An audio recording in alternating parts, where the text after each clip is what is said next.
Good evening, ladies and gentlemen. It's the Radulich and Broadcasting Network alternative commentary for Wilder versus Fury 2. Except that it's not. We're actually doing a preview for Deontay Wilder versus Tyson Fury 2. I'm your host, the mandated reporter, and frankly unmortified Mr. Mark Radulich. And I am joined by two people who are deserting me on the night of the fight itself. They're here for the preview, and then they're just running off to leave me alone, sitting in a dark room, eating ice cream, watching the fight. Maybe. Hopefully Robert Winfrey will come in and save the day like the hero that he is. But in the meantime, the man whose idea this was, the punchy pugilist and my co-host on the Boxing History Podcast, ladies and gentlemen, the one and only Pat Mullin. How do you do, sir? Since when is eating ice cream and watching a fight a bad thing? Well, I mean, it's not the most manliest of images. Just kind of sitting alone, crying, eating ice cream. I do it all the time, and I'm as much of a man as there is. We'll talk later about your therapeutic needs, sir. But a man with no therapeutic needs, he's the man who normally joins me in all my boxing commentaries, except for the ones that he doesn't. Ladies and gentlemen, from Boxing and Brews, the one and only John Ward. How do you do, sir? I'm good, man. I'm excited, man. I'm excited for a good fight that I may not get to see. So that you'll be catching the next day on YouTube. I mean, it depends on how it goes, but yeah. All right. So let's talk about the first fight before we jump into our predictions and analysis for the rematch. John, let me go to you first. Before they threw a first punch, when they announced Wilder Fury the very first time around, how did you see that fight going? And did you mostly get what you thought was going to happen? Did it go radically awry from what you thought was going to happen? Tell me how you approached this fight. Well, no, I mean, I assumed that Wilder was either going to get the knockout or would go to a decision, depending on how in shape Fury was. And so it turned out he was in better shape than I thought he was going to be.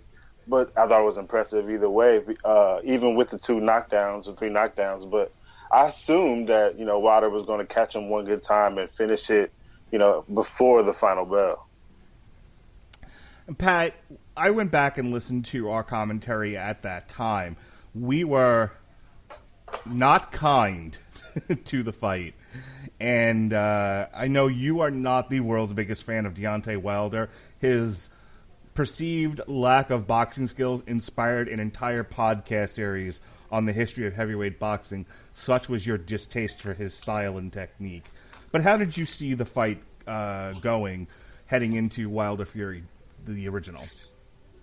I thought he would get Fury at some point during that fight because much like John, I didn't think Fury would come in outstanding shape or any kind of reasonable shape based on the layoff, based on what we knew about his issues with depression and the weight gain and the drug addiction and everything else that went on. I don't think it was unreasonable to expect that Fury was going to come out and stink the joint out and not perform. And what he did was very much a testament to his ability to fight past not only his outside the ring struggles, but his inside the ring struggles for 2 moments in that fight. Let's talk a little bit about Tyson Fury going into the Wilder fight. At the height of his powers, he beat Vladimir Klitschko. And how did he do that, Pat? We talked about that a while back, and I still stand by the statement that it's not that Fury's very good at any one particular thing. It's that he's very good at taking away what you do well. I think that combined with Vladimir under the tutelage of Jonathan Banks at that time was very helpful to Fury and the style of fight Fury likes, which is spotty, inactive, not a demanding pace, and one that's very much a chess game in slow motion. And that's why Fury was able to win that fight and do what he did. Now, John, you and I have talked a few times intermittently throughout these commentaries that we've done on other fights, and you liked what you saw out of Deontay Wilder. You were a fan. Tell me what you like about his style. What do you think? I mean, the obvious answer is his big right hand. But if we could take it a step further, what are the other things that Deontay Wilder, in your opinion, does well? Well, I will go say in that first fight, I didn't like his style. I felt like he pressed. I felt like he didn't take advantage of his advantages, which was he was being active. He was more in shape. He was the more athletic guy. And he, of course, like, Pat said, Fury is a great boxer. He does what great boxers do, and he can neutralize what you're good at. But I thought that maybe where Vladimir doesn't press with his skill, that Wilder was going to be able to, throw more straight twos than he did in that fight somewhere along the line, and he didn't. Now, going forward, my whole thing with Wilder is not just what he does in the ring. I like what he does outside the ring as well. But inside the ring, it really is just his athleticism along with his power. He is quick. He doesn't do things pretty or in an orthodox way. He lands a lot of shots. No matter how they get there, he does land a lot of shots. So that's one thing I do like about Wilder. He's shown that he does have metal in the ring. But at the same time, so does Fury. So that's why this is such a good matchup. But going forward, I just don't know if I think that they're both kind of peaking right now physically, and I don't know if Fury's going to be able to avoid that right hand for 12 rounds this time. Sticking with you for a moment, John, how did you... Now, the fight's over, the first fight, and needless to say, there was some discussion on Twitter and everywhere else about those scorecards, and I happen to have them up here, courtesy of MMA Mania and Bad Left Hook. We've got 111, 115 for Deontay Wilder, for Alejandro Roshan, and we've got 114. Is that right? 114 to 110. Tyson Fury from Robert Tapper, and then we have a draw from Phil Edwards, 113 to 113. Now, this is where Pat's going to abuse me, but I actually scored the fight watching it again tonight with a little distraction here or there. I had some stuff going on, but for the most part, I was able to focus in on it. With two 10-8 rounds in favor of Wilder, I had it scored 114 to 112 Wilder. Shut up. Where did you land, John, when that fight was over? I remember that night I watched it with a few friends and a few drinks, and I remember saying with the last knockdown, I was like, oh, so it's going to be a draw. And so in the back of my mind, I said, well, since I scored it a draw, I felt Fury was going to win because I thought he won more of the rounds, boxing than not. But, surprise, it ended up being a draw altogether. All right, Pat. If anyone heard our commentary, and it's in the archives on my personal YouTube page, John, I'm guessing you gave it a bit of a listen. Yeah.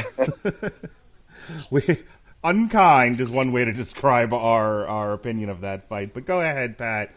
If you could just give a recap here and remind everybody what you thought the cards should have been had they been done by, quote, competent judges.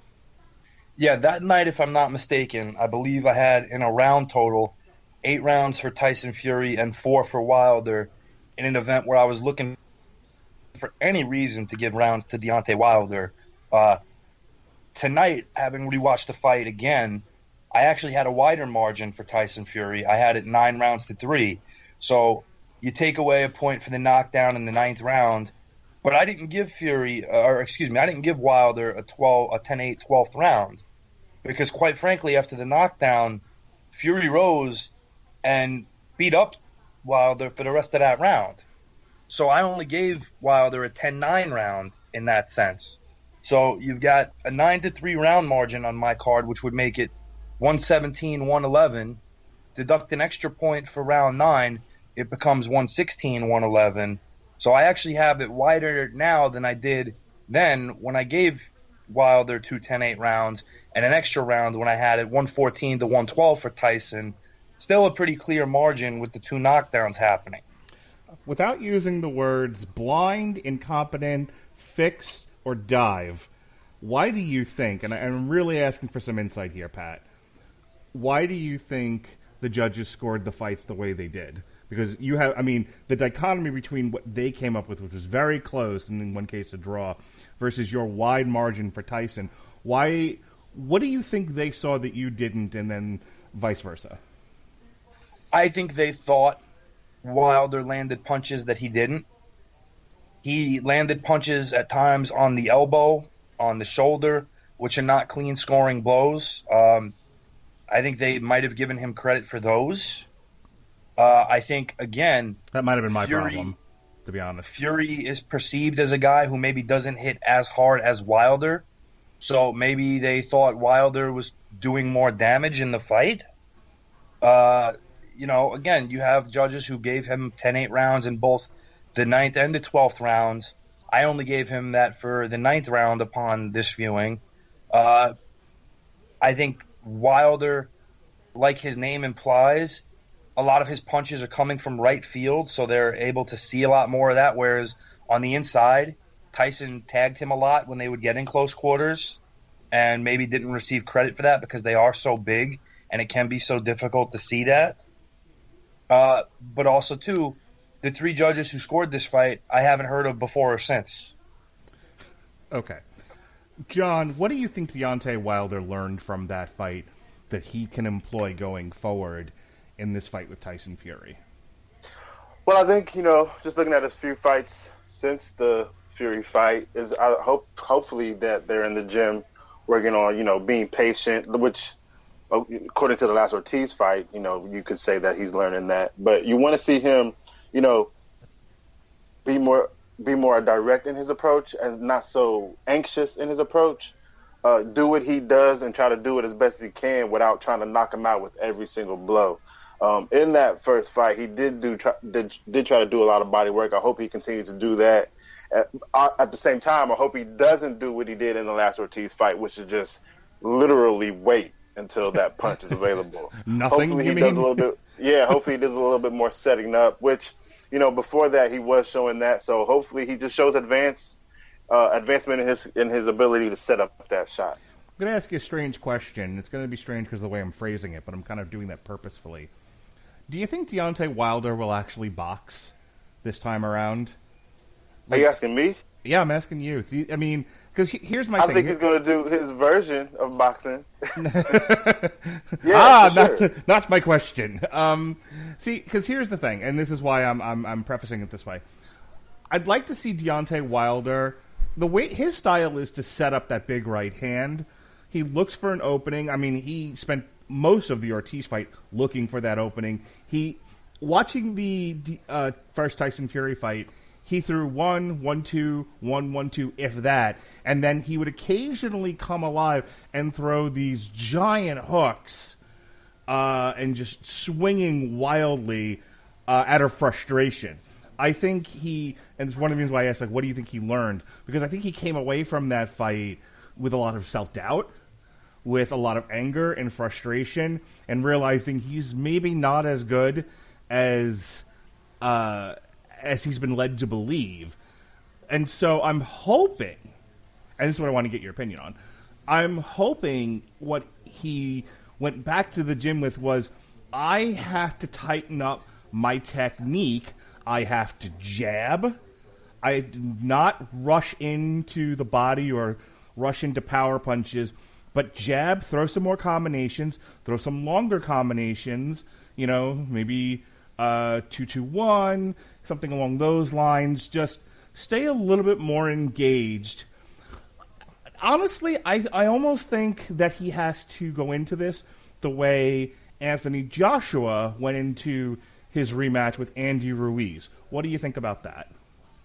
Well, I think the issue is that it's not often that Wilder fights someone who's taller and longer than he is. So I think that's the puzzle he has to figure out going forward. And if he learned anything from his first round, he will continue to go to the body, make Fury drop his hands, and then that opens it up.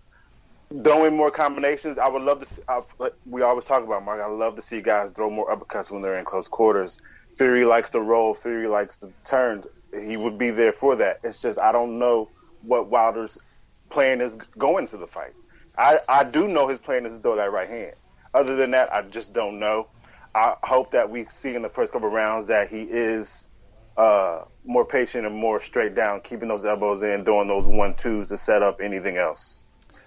Pat, I want you to weigh in here on Deontay Wilder. We threw a lot out there. Kind of pick and choose from the things that we talked about and give me some of your insight. From a technical perspective, I don't see him making adjustments. I've never seen him make real adjustments based on adversity. If you look at his first fight with Luis Ortiz, okay, where he went in that fight, he won that fight because he wanted it more than Ortiz did. He had the heart and courage to pull through and keep punching when Ortiz didn't want to get up. Going into that second fight, the reason he won that fight in such spectacular fashion is because Ortiz mentally was already beaten from the first fight. Ortiz could have his great fight that he was having, winning every round with relative ease because Wilder doesn't know how to adjust and doesn't have any technique to speak of, and is just waiting for his Sunday punch to come through. And when a guy gives him an opening and makes a bad mistake like Ortiz did, where he's leaning in over his lead foot on the inside because he's getting cocky, he opens himself up to being hit by that. I think that's a problem. I think for the entirety of the first fight between these two, the only time we ever saw Wilder really get his right hand through is when Fury made the mistake of bending over at the waist in close quarters, and Wilder was able to hit him while he was off balance. The first knockdown, he wasn't even hurt, truly. He was hit off balance, and you could see him laying on his side more embarrassed than anything else. The second knockdown, the right hand didn't really hurt him. He got hit with that flush left hook coming back, and that's what did damage in that knockdown. And still, he got up and came back and won the rest of the round. To me, Wilder's never shown an ability to adjust because, again, he kept looking to throw the right hand the same way every time in the first fight. He's trying to throw the blinder jab and come with the right hand. But when that first jab doesn't land and Fury's sliding off to his right, when Deontay Wilder sets his feet, Wilder didn't know how to react to that. He didn't know. Maybe should I feint the left hook and come back around the side and do this? He doesn't know that because conceptually he's never worked to do that. I don't think they've ever trained him to do that because maybe they tried training him to do that and it failed and they said, well, we just need to bank on this right hand like he's Rocky Graziano and just not worry about technique because we need this right hand to just get whoever's in there with him out. And that's dangerous because, one, now you're down to one trick no matter how good that trick is. And two, I don't think he's as much of a puncher as we might have thought he was.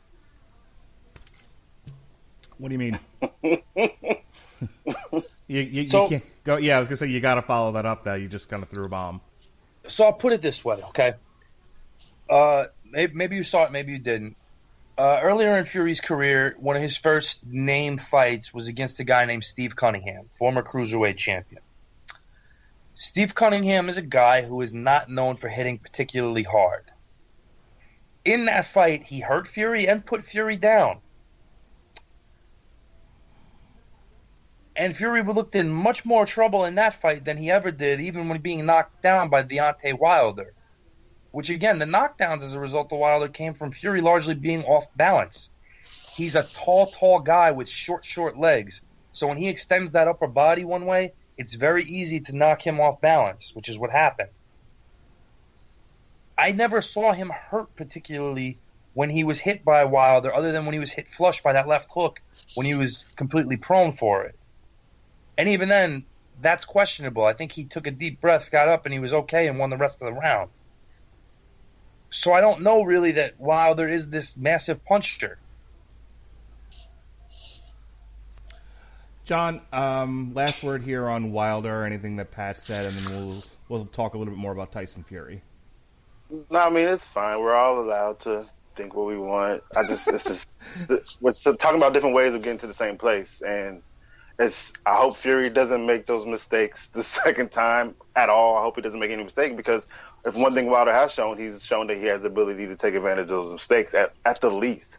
You know what I mean? Everybody talks about his lack of skill at this point. What does it matter? Let's just get in the ring and see what they can do now. If Fury can avoid those and do damage, if he can knock him out even like he said, then hey, Fury's an all-time great to me at this point. But I just think we need to get in the ring and see what's what at this point. I'm excited for it. All right. So Tyson Fury, looking at his performance in the fight and listening back to our commentary over the first fight, thinking about his fight against Otto Mullin. Since then, Pat, you used the phrase herky-jerky, and I watched, and I just rewatched the fight again. He is a lot of movement. Just a lot of, I wouldn't even call them feints, just really, I'll use your phrase, herky-jerky. Just throwing an arm here and a shoulder there and kind of wiggling all over the place. Some of it's got to be psychological. He's trying to get into the head of his opponent. Some of it is trying to, bait his opponent to go one way so that he can get in another. But we just saw at the weigh-ins, and you commented on this before we started recording, he's also coming in heavier here. So what's Tyson Fury thinking in terms of what he was bringing to the table and what he might be thinking needs to happen this time around? I think if you look at it, Fury's going to view it as, I gave this guy a boxing lesson, but I didn't get the nod. For whatever reason it is in his head. So we've heard him talk about how much he needs to knock out Wilder this time around. How he needs to knock him out in the second round. I don't know that I buy that. I don't know that I buy the dipping the hands in the petrol to get himself ready like the gypsies do. But there were multiple times in that fight where he did hit Wilder and hurt him. And while Fury's never been known as a puncher, and rightfully that's the case, it'll be interesting to see the difference in these fights if he not only, when he makes Wilder miss, comes back and makes him pay, or if he presses the advantages when he takes the lead like he did in the first fight, but didn't press. His trainer in the corner told him, don't take the opportunities yet. I know they're there, but they'll be there later. Which I think was him being afraid of Tyson not being in shape and running out of gas and not having anything later in the fight and risking it. The problem with that is at that point, you're not fighting to win, you're fighting not to lose. And I think there were times in that fight, had Fury stepped on the gas, he might have been able to drop Wilder, he might have been able to hurt him. He could have potentially gotten him out there because we've seen Wilder can be hurt and he can be knocked down. So, the idea of Fury fighting more aggressively, I like that. I like that he's going to fight more aggressively on the inside if given the opportunity, because Wilder doesn't have the ability to do that. Wilder, to throw his right hand, needs to throw it from distance. And he needs to do it with that blinder jab or pulling a guy's hand away with his left hand to create the opening. Fury on the inside is much better with upper body movement.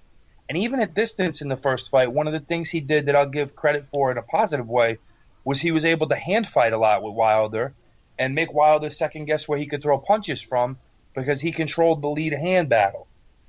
And if he can do that on the outside, he can definitely do that on the inside. I think it would be an interesting thing if both fighters sort of had the same mentality going into this. We can't let this go 12 rounds, John. What if Deontay Wilder and Tyson Fury are walking into this thing going, I'm going to throw everything I have in those first few rounds because I have to knock this other guy out? I think they are, both going in thinking that they can't leave it to the judges, of course, especially after the last fight. I think, like Pat said, I think Fury's weight is going to come into play. I think, most guys think more weight, more power, and if Fury thinks that he hurt him in the first round, then he's thinking having more weight behind these punches should do a little bit more damage. And, of course, Wilder is, for a heavyweight, he's, pretty small, especially against these guys. Bigger than he's ever been, but still small, relatively speaking. So, but I also think that, in a firefight, I can't put my money on Fury in a firefight because I haven't seen that from Fury. I've seen him in his last two fights with guys that have, been able to, put some weight on him a little bit. Of course, Fury clearly outshined them, but took a little bit too much damage along the way. I don't see him taking any kind of punch from Wilder. And if a Wilder lands the right punch, you talk about inside fighting. I've seen Wilder throw an uppercut, maybe not in the most beautiful way, but I've seen him hurt guys with uppercuts. I've seen him hurt guys with left hooks. So, like I said, I just think Fury, if it comes down to boxing, then there's just no question who's going to win. But I just don't know if he can be the best boxer in the world for 12 rounds, 3 minutes each round is nonstop, and that's just hard to ask of anybody. But if anybody in the heavyweight division can do it, it's only Fury. So let's make some predictions here. I think we've talked pretty well about how we think this fight's going to go. Pat, how do you see this one breaking down? Who do you see coming out the victor? I think we got a very interesting tidbit of more information today when we saw the weights of these guys when they came on the scales. John just said, Fury again put on some size for this fight. He came in 271. Wilder, the biggest we've ever seen him, 231 pounds. For the first fight, he weighed in at 212 pounds. So he's put on almost 20 pounds. Fury's put on a substantial amount of weight. Whereas each guy in this fight had surged at moments in the later rounds, I think as much as they can, they'll let it all hang out in the beginning of the fight. I don't think this one's going to go the distance. I think Fury will come out trying to wing that right hand right off the bat, and Tyson needs to be smart enough to get inside of that as soon as that opening's made, lean on Wilder, and you work his hands inside. Again, tie Wilder's hands up, hands fight. Use your upper body and lean against him to create openings. Little intricacies that Wilder doesn't have in his game that Fury does and understands. And when it's on the outside, do what you did in the first fight. As soon as you see that foot set, step away from his right hand because the left hand don't got anything behind it, and he's looking for that one trick. Are you banking on Wilder being adaptive and adding things to his... No, because through 40-some-odd fights, he's been the same guy each time, and that's not going to change. His corner didn't have any advice for him to adapt in this fight. He hasn't changed anybody in that camp. Fury's biggest change, obviously, is going from Ben to Sugar Hill. Sugar Hill is the nephew of Emmanuel Stewart, and whereas Fury was advised by his corner in the last fight to not go in when he had the opportunity, that's the opposite mentality of the guys he's with now. When you have that opportunity, press it, make it count, get this guy out of there. And I think that's going to make the difference. And I think Fury's in better condition than people give him credit for because they see 270 and they think, oh, he's this big guy, he can't go. But we've seen Fury come back from 400 pounds, cocaine addiction, and suicidal thoughts and go at a good clip for 12 rounds. I think he can do it here if he has to. I think he's going to stop Wilder in the ninth. All right, John, pick me a winner. Big time here. Let's go. Wilder KO 8. Okay. As I thought this was going to break, we have Camp Deontay and Camp Fury. Here, I'm going to be the deciding vote here. Who do I love more? Do I love Deontay Wilder? Do I love Tyson Fury? Big right hand, the herky-jerky boxer. Who do I think is going to win this? I think it's going to end up being... First of all, I think this goes every single minute of every round. Oh, wow. I think this goes to a decision again. I think it's going to start off kind of hot and heavy. I think we might see some early knockdowns. But I think, however which way it goes... I see either whoever gets knocked down, I see them getting back up again, and then I see the momentum of this thing die. I see both fighters deciding they don't want to do this anymore and kind of staying away from each other. I see a lot of kind of circling and sort of pawing and jabbing and not really committing because they just managed to get out of a firefight. And in the end... I'm going to go with Tyson Fury by decision. What do you think about that, John? If Wilder doesn't get the KO, then it's got to be Fury by decision. I don't see Wilder winning the decision. What do you think, Pat? Not this time around. As usual, you think I'm a lunatic? No. I think, again, because you're in agreement with me that the fight's going to start off at a heavy clip, but ultimately the momentum is going to go towards Fury and he's going to win. I just think he's going to close the show. Okay. Final thoughts, John? Anything else left unsaid? Just want to make sure that we covered all of our bases here. No, I think everything has been put out there. Right now, it's just up to them to get in the ring and show us what we think we know. First round KO. Probably for Saul Alvarez, otherwise known as Canelo. Yeah, I changed it up there, Pat. Huh? We all knew that was going to be the result no matter what anyway. This is true. Pat, anything left unsaid? Burning desires? Anything else you want to throw out there? The undercard stinks, so I'm probably going to skip through most of that. Yeah, I didn't even. I was always going to ask you guys if we wanted to do analysis for the whole card, and I'm like, no, nobody cares. We'll just talk about the fight. All right, John, tell people where they can find you, and if you enjoyed John tonight, if you haven't had a chance to listen to any of our boxing commentaries, but you happen to have heard this, and you're like, hey, John sounds like the least obnoxious person Mark talks to, and you want to hear more of him, we've done a whole bunch. Right. Yeah, we've done a whole bunch of alternative commentaries. The next ones we're going to be doing are Shakur Stevenson versus Miguel Mariaga on Saturday, March 14th. And then we'll be doing for sure Artur Beterbiev versus Fan Long Mang. And if we can squeeze them all in there, Virgil Ortiz versus Samuel Vargas from DAZN on March 28th. We might try to slip a few more in there depending on our schedules. John, tell them where they can find you.